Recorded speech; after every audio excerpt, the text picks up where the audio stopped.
तो दोस्तों यहाँ पे साइड में आपको दिखता रहेगा जिस भी स्टेप के बारे में मैं आपको बताऊंगा अकाउंट ओपन करते टाइम कि ये डिटेल डालना आपके लिए क्यों जरूरी है।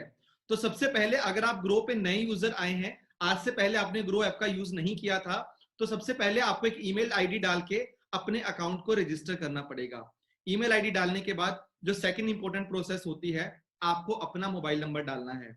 तो दोस्तों यहाँ पे आपको अपना मोबाइल नंबर डालना पड़ेगा, क्योंकि मोबाइल नंबर बहुत इंपॉर्टेंट होता है। आपकी हर कम्युनिकेशन किसी भी अकाउंट से रिलेटेड आपके इस पर्टिकुलर मोबाइल पे जाती है, और इसको वेरीफाई करने के लिए आपके पास एक ओटीपी आता है, जिसको एंटर करने के बाद आप अपना मोबाइल नंबर वेरीफाई कर सकते हैं। और दोस्तों मोबाइल नंबर वेरीफाई करने के बाद जो सबसे इंपॉर्टेंट चीज होती है इन्वेस्टमेंट के पूरे वर्ल्ड में, वो होता है कि आपके पास एक वैलिड पैन कार्ड होना चाहिए।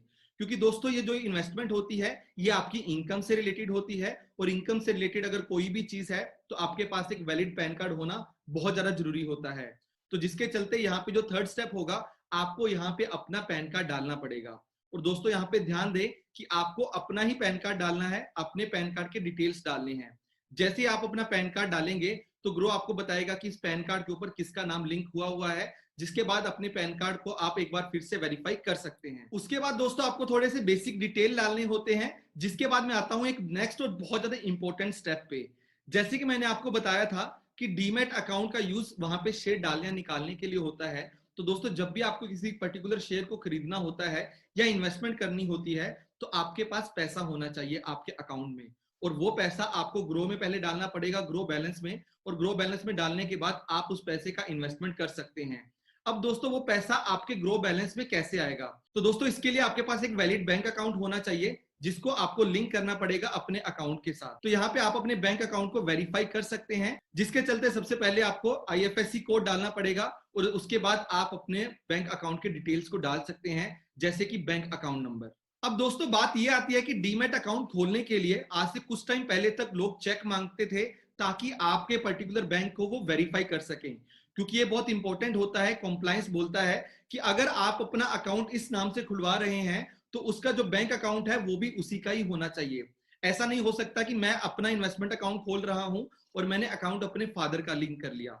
तो ग्रो यहाँ पे वेरीफाई करता है कि जो बैंक अकाउंट आपने ऐड किया है वो आपका ही है या नहीं किसी और का है। और आपके अकाउंट में 1 रुपया डाला जाता है, जिसको पेनी ड्रॉप बोला जाता है। और पेनी ड्रॉप के थ्रू जब आपके अकाउंट में 1 रुपया चला जाता है, तो जो नाम वहां से निकल के आता है और जो नाम आपने पैन से निकल के आता है, उन नाम को मैच किया जाता है। तो वेरीफाई किया जाता है कि बैंक अकाउंट उसी पर्टिकुलर यूजर का ही है जिसने अपना अकाउंट ओपन किया है या किसी और का है। दोस्तों बैंक अकाउंट वेरीफाई होने के बाद आपको कुछ और डिटेल्स डालनी पड़ती है, जिसके बाद आप पहुंच जाते हैं लास्ट और बहुत इंपॉर्टेंट स्टेप पे। तो दोस्तों अब मैं आता हूं नेक्स्ट इंपॉर्टेंट स्टेप पे। जो नेक्स्ट और बहुत इंपॉर्टेंट स्टेप होता है अकाउंट ओपनिंग प्रोसेस का ग्रो में, तो यहाँ पे आपको अपने एक व्हाइट पेपर के ऊपर सिग्नेचर करके यहाँ पे अपलोड करने हैं। तो जैसे कि आपको स्क्रीन पे दिख रहा है अपलोड सिग्नेचर का ऑप्शन, तो यहाँ पे आपको एक पर्टिकुलर व्हाइट पेज पे सिग्नेचर करना है अपना, और उस पर्टिकुलर सिग्नेचर को यहाँ पे अपलोड करना पड़ेगा। दोस्तों यहाँ पे ध्यान दें कि आपको अपना ही सिग्नेचर करना है, कोई गलत सिग्नेचर नहीं करना। ये सिग्नेचर अपलोड करने के बाद आप आ जाते हैं लास्ट और बहुत इंपॉर्टेंट स्टेप पे, जिसके बाद आपकी इन्वेस्टमेंट जर्नी कुछ ही टाइम में स्टार्ट हो जाएगी, और इसको हम बोलते हैं ई सिग्नेचर। दोस्तों बहुत से लोग ये जानना चाहते हैं कि ये ई सिग्नेचर कैसे होता है और ये ई सिग्नेचर आपकी कौन सी प्रॉब्लम्स को सॉल्व करता है। तो दोस्तों जो आपका अकाउंट ओपनिंग फॉर्म होता है स्टॉक्स में अकाउंट ओपन करने के लिए, अभी तक जो आपको कोरियर करना पड़ता था डाउनलोड करके, जिसमें 7 से 10 दिन लगते थे, उस पर्टिकुलर प्रोसेस को ये ई साइन बहुत अच्छे तरीके से सिंप्लीफाई कर देता है। तो ई साइन करने का जो प्रोसेस होता है, तो दोस्तों अगर आप यहाँ पे क्लिक करते हैं तो आप एनएसडीएल की वेबसाइट पे चले जाते हैं, जहां पे आपको अपना आधार कार्ड नंबर डालना होता है।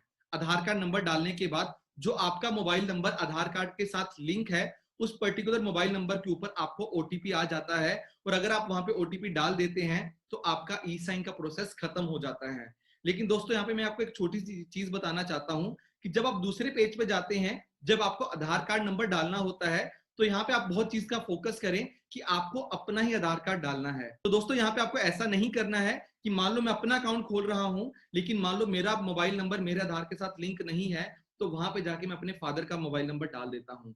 तो वहां पे उस केस में आपका अकाउंट ओपन नहीं होगा, वापिस से आपको वो सारी प्रोसेस करनी पड़ेगी। तो यहाँ पे आप ध्यान दें कि ओटीपी डालते टाइम आप अपने आधार कार्ड को डालें, और उसके साथ जो लिंक है मोबाइल नंबर, उसका ओटीपी यहाँ पे एंटर करें। जो करने के बाद आपका अकाउंट ओपनिंग प्रोसेस पूरे तरीके से खत्म हो जाता है।